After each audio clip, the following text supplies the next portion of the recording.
Good morning. Thank you for joining us for this Good Friday service. It's a time of readings, music, prayer, and reflection. Good Friday has never been easy for Christians. The remembering is layered and complex. It's about the betrayal of Jesus to empire and to human fear. It's about today as well as yesterday. In a real sense, it is the most brutally honest day of the Christian year. The one where there is no escaping our own complicity in the evils and betrayals of our own time and place. So it is good to acknowledge our unease and our reluctance as we come into this service. Today is a day for life's contradictions, the awful and the awe-filled, the awful and the awe-inspiring, the awful and the awesome mystery. This is the day on which the height and depth, the length and breadth of God's love is revealed, a love for all creation. And we are the creation, and we are those beloved and chosen, as all are loved and chosen. This is the day on which, with cruel invention and deadly intention, we turn the goodness of creation into a crown of thorns, a cross of wood, a nail of iron, a rope of hemp, a sponge of vinegar. This is the day on which we see creation's Lord nailed to a tree. Yes, this is the day on which remembrance marks how great our need of love and love revealed. God, today is a day for life's contradictions, when wisdom appears folly, when strength appears weakness, when redemptive activity seems passive futility, when the fullness of love seems empty and hollow. Today may we abandon ourselves to that folly, place our trust in that weakness, admit that futility, enter into that emptiness, and so find life. Amen.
Jesus prays in Gethsemane.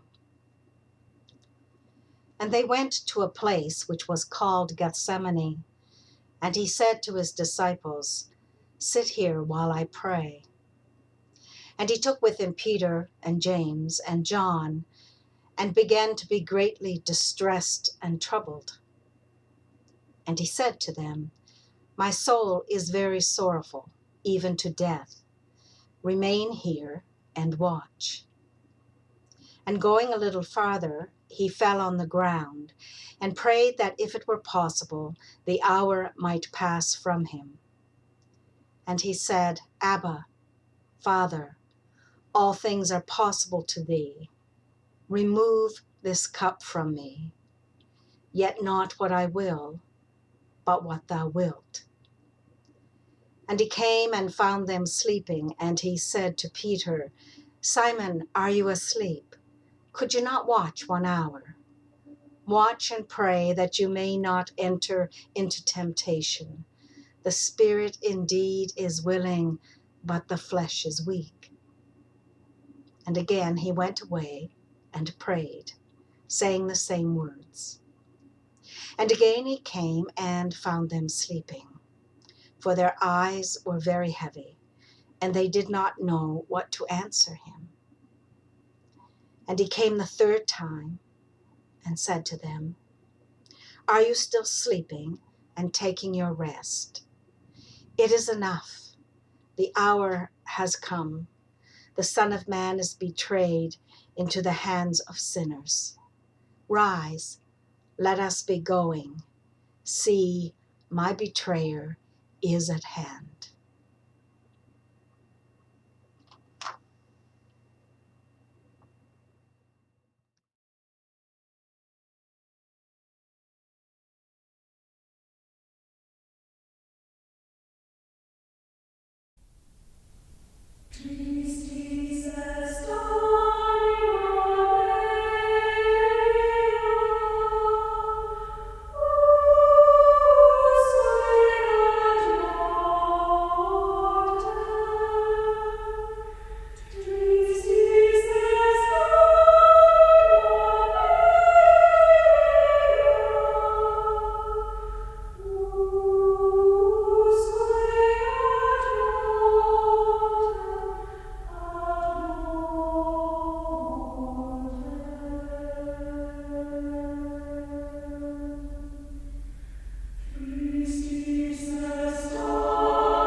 This is the second reading from the book of Mark, the arrest of Jesus. And immediately, While he was still speaking, Judas came. He, one of the 12, and with him a crowd with swords and clubs from the chief priests, the scribes, and the elders.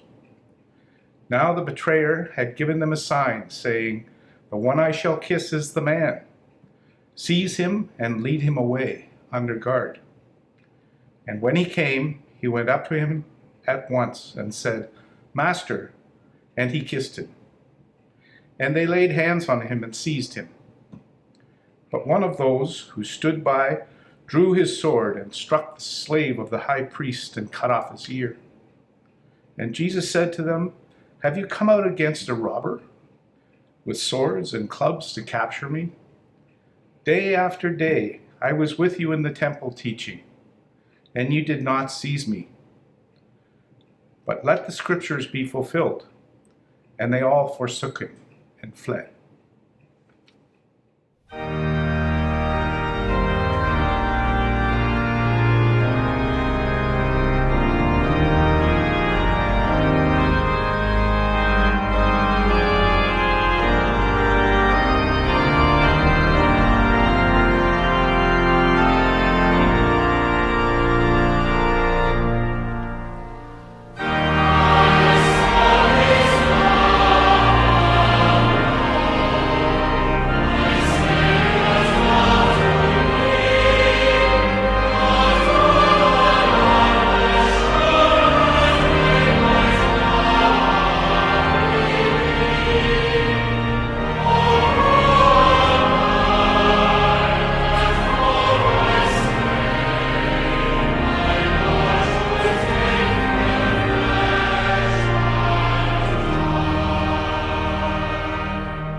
Mark 14, verses 53 to 65, Jesus before the council.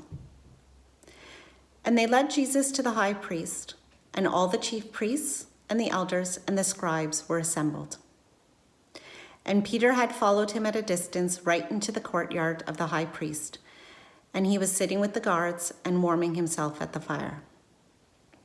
Now the chief priests and the whole council sought testimony against Jesus to put him to death, but they found none. For many bore false witness against him, and their witness did not agree. And some stood up and bore false witness against him, saying, "We heard him say, 'I will destroy this temple that is made with hands, and in 3 days I will build another, not made with hands.' Yet not even so did their testimony agree. And the high priest stood up in the midst and asked Jesus, 'Have you no answer to make? What is it that these men testify against you?' But he was silent and made no answer. Again the high priest asked him, 'Are you the Christ, the Son of the Blessed?' And Jesus said, 'I am. And you will see the Son of Man seated at the right hand of power and coming with the clouds of heaven.' And the high priest tore his garments and said, 'Why do we still need witnesses? You have heard his blasphemy. What is your decision?' And they all condemned him as deserving death. And some began to spit on him and to cover his face and to strike him, saying to him, 'Prophesy!' And the guards received him with blows.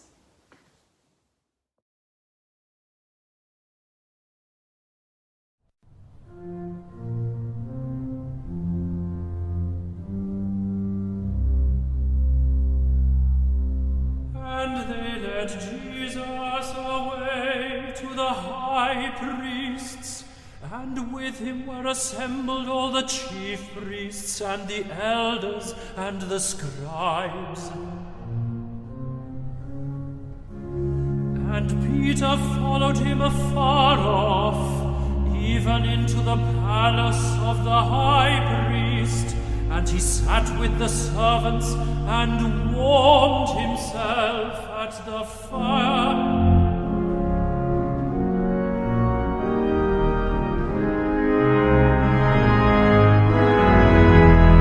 And the chief priests and all the council sought for witness against Jesus to put him to death,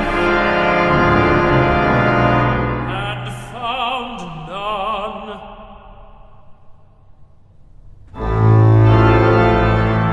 And the high priest stood up in the midst and asked Jesus, saying, Answerest thou nothing?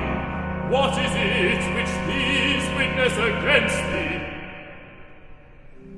But he held his peace and answered nothing.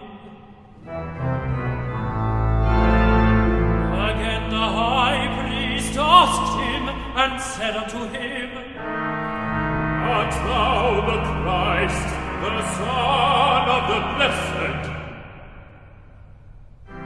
And Jesus said, I am, and ye shall see the Son of Man sitting on the right hand of power, and coming in the clouds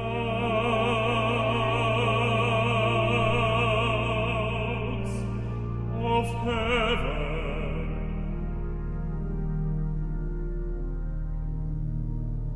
Then the high priest rent his clothes and said, What need we any further witnesses? We have heard the blasphemy. What think ye? And they all condemned him to be guilty of death. Some began to spit on him, and to cover his face, and to buffet him, and to say to him, Prophesy!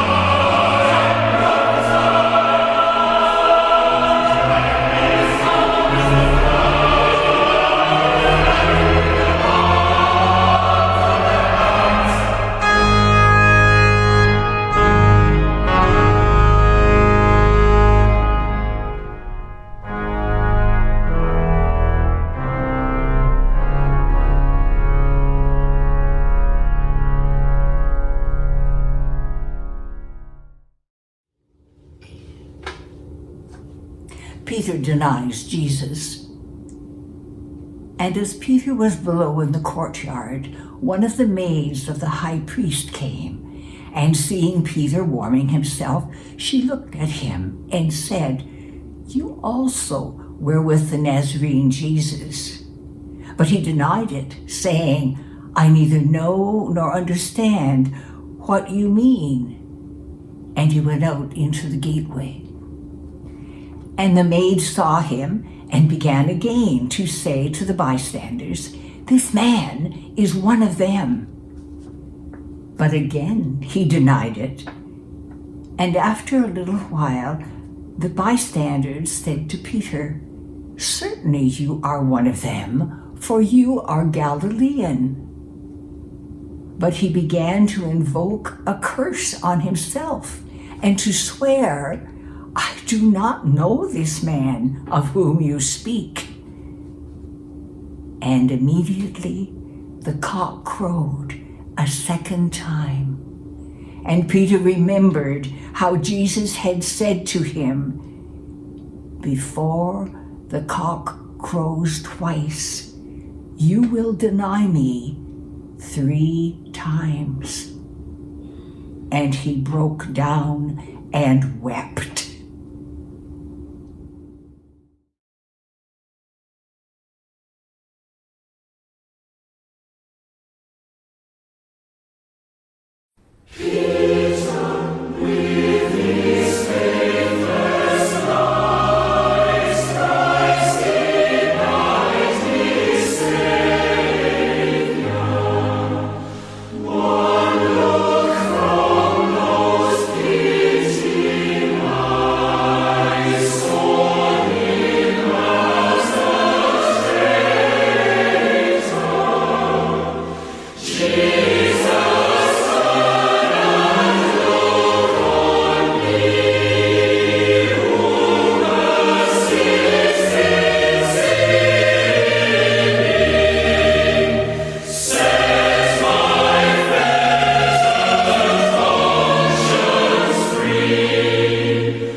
Luke, chapter 23, verses 1 to 5 and 14 to 23. Jesus before Pilate. Then the whole company of them arose and brought him before Pilate. And they began to accuse him, saying, "We found this man perverting our nation and forbidding us to give tribute to Caesar, and saying that he himself is Christ, a king." And Pilate asked him, "Are you the king of the Jews?" And he answered him, "You have said so." And Pilate said to the chief priests and the multitudes, "I find no crime in this man." But they were urgent, saying, "He stirs up the people, teaching throughout all Judea, from Galilee even to this place." Pilate said to them, "You brought me this man as one who was perverting the people, and after examining him before you, behold, I did not find this man guilty of any of your charges against him. Neither did Herod, for he sent him back to us. Behold, nothing deserving death has been done by him. I will therefore chastise him and release him." But they all cried out together, "Away with this man, and release to us Barabbas," a man who has been thrown into prison for an insurrection started in the city and for murder. Pilate addressed them once more, desiring to release Jesus. But they shouted out, "Crucify! Crucify him!" A third time he said to them, "Why? What evil has he done? I have found in him no crime deserving death. I will therefore chastise him and release him." But they were urgent, demanding with loud cries that he be crucified, and their voices prevailed.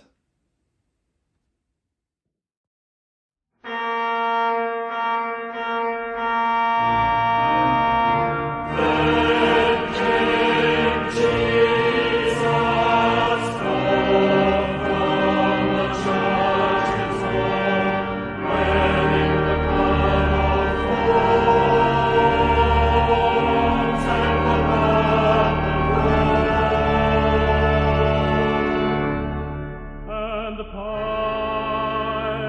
said, Behold your king.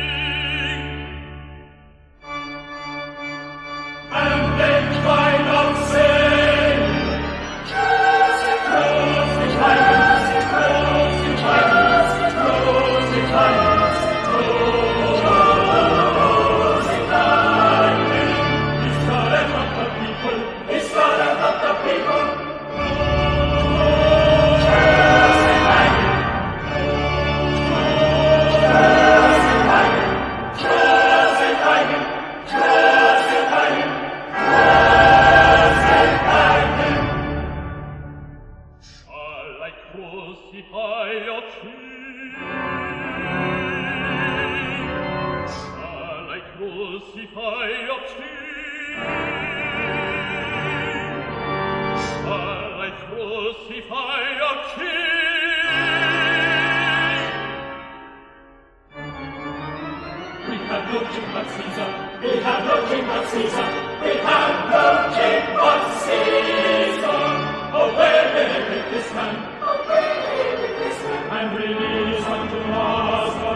From Matthew, chapter 27, verses 24 to 26. Jesus is sentenced to death. So when Pilate saw that he was gaining nothing, but rather that a riot was beginning, he took water and washed his hands before the crowd, saying, I am innocent of this man's blood. See to it yourselves. And all the people answered, His blood be on us and on our children. Then he released for them Barabbas, and having scourged Jesus, delivered him to be crucified. Free.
This reading is from Luke chapter 23, verses 26 and 32 through 43. Jesus is crucified. And as they led him away, they seized one Simon of Cyrene, who was coming in from the country, and laid on him the cross to carry it behind Jesus. 2 others also, who were criminals, were led away to be put to death with him. And when they came to the place which is called the Skull, there they crucified him and the criminals, one on the right and one on the left. And Jesus said, "Father, forgive them, for they know not what they do." And they cast lots to divide his garments. And the people stood by watching, but the rulers scoffed at him, saying, "He saved others, let him save himself, if he is the Christ of God, his chosen one." The soldiers also mocked him, coming up and offering him vinegar and saying, "If you are the king of the Jews, save yourself." There was also an inscription over him, "This is the King of the Jews." One of the criminals who were hanged railed against him, saying, "Are you not the Christ? Save yourself and us." But the other rebuked him, saying, "Do you not fear God, since you are under the same sentence of condemnation? And we indeed justly, for we are receiving the due reward of our deeds. But this man has done nothing wrong." And he said, "Jesus, remember me when you come into your kingdom." And he said to him, "Truly, I say to you, today you will be with me in paradise."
The death of Jesus.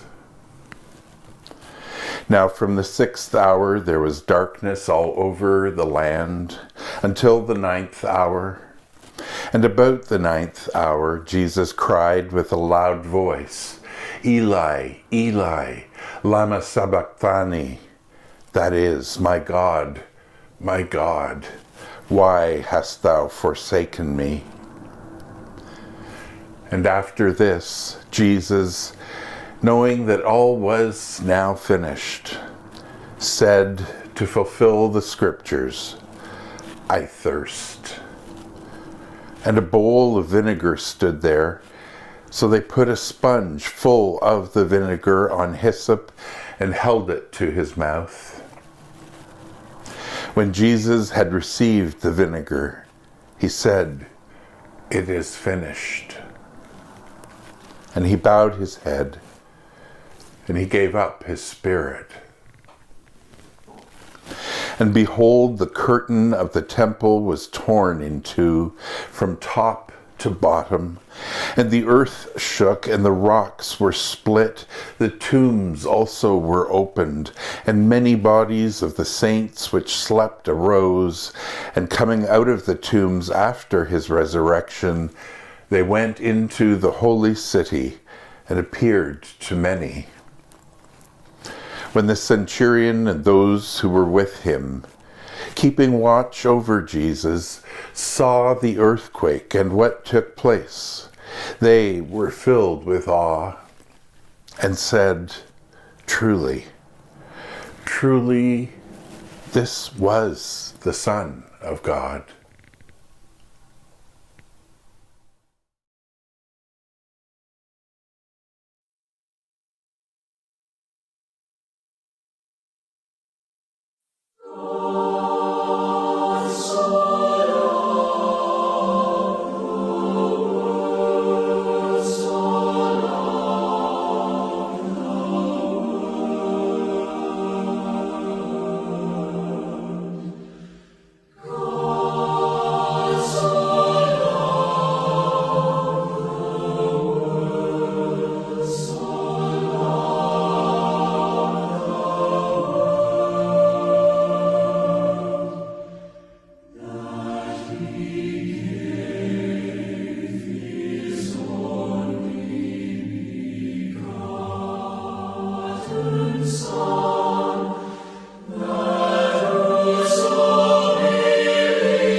What then shall we say to this? God, today is a day for life's contradictions. Faith is strong and faith is weak. Hearts are open and hearts are closed. Joy is present and joy is absent. The call is heard and the call ignored. The will is there and the will is gone. The way is hard and the way is easy. We turn towards you and we turn away. We turn away and we turn towards you, that you might forgive us, reclaim us, renew us. For you are at home with life's contradictions, bending and straightening, softening and hardening, infilling and deepening. Amen.